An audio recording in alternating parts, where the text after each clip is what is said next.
Hello everybody. Yes, Happy New Year from Sexy Astrology for January 2021. Yeah.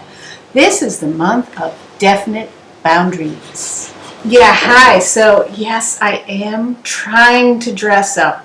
Oh my God. Work. It's kind of fun, you know. I get to try on dresses that don't really fit.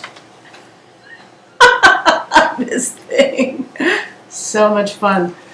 Okay, but back to business here. Yes, so the extra for the month of January 2021, the month we are all being challenged to try new stuff. We are all being challenged to try new stuff at the same time, simultaneously clearing away the wreckage of our past. So it's a moment in time where we must actually toe the line because you are going through inventory. I know that nobody escapes this aspect of life. It doesn't matter how rich you are, how poor you are, going through the debris is what the order of the day is. So you are kind of forced, we are all forced to toe the line to a degree. Overacting, okay, this is important.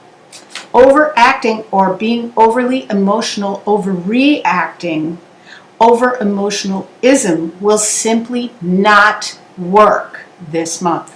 We need to remain diligent, work quietly towards the good. And I am a freedom fighter, man. I don't like to tell anybody, sit down and do the detailed, difficult work.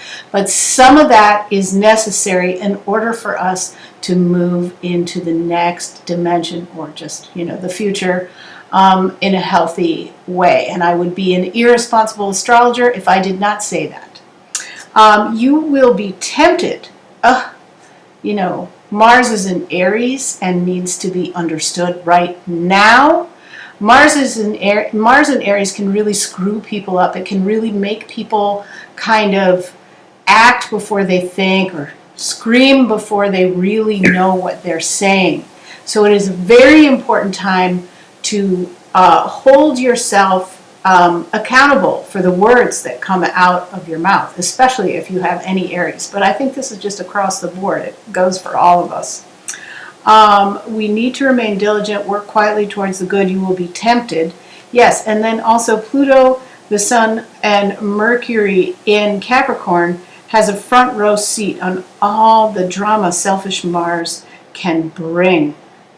And the thing that's twisted about this aspect of the square between Mars and Aries, Pluto in Capricorn, and the Sun and Mercury is that Capricorn might need to tell exactly how they're feeling about a situation and try to shame Aries down to the Stone Age. We can only think that Mars is hitting Trump's Venus in Aries, or his moon in Aries rather, and he is in big trouble because he cannot let go of his self-righteousness. This is a perfect example of where Aries in Mars has gone the freak awry in our very own president who is leaving office, God willing, graciously.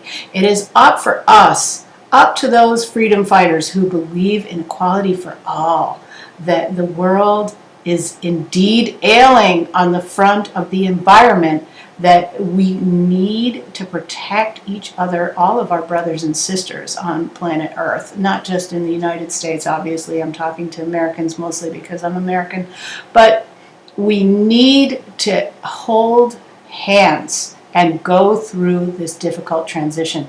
And in other countries, I know that there's definitely similar public. The thing about Aries that sucks is they are like, I'm really mad and everybody needs to know.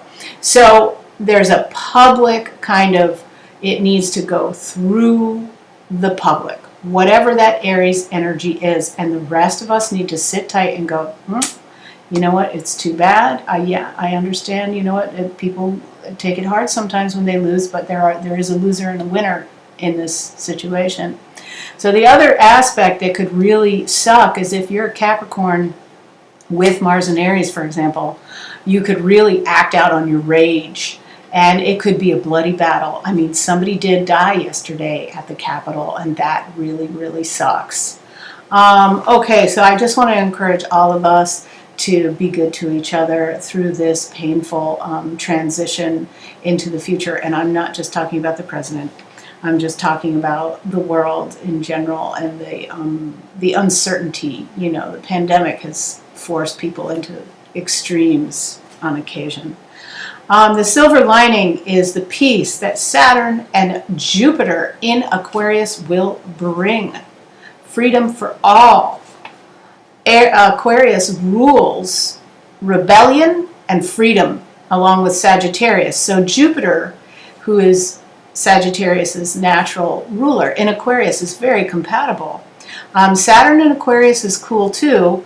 Just make sure that the energy that you bring does not exclude other people. We need to understand that even our former enemies are necessary components to us moving into a healthy future. We are all in it together, meaning all of us, not some of us, all of us. Okay, so the peace that Saturn and Jupiter in Aquarius brings, enjoy this part. Don't act out recklessly. You and I both know that the crises of the world, in the crises of the world, love always rules. And I am not a hippie. I am just saying that. It's true. Love your enemy. We need to forgive. And that definite boundaries are there for a reason. Some of you may have a difficult time saying no. This is a good time to practice that. Enjoy. Yes, so here now your horoscope.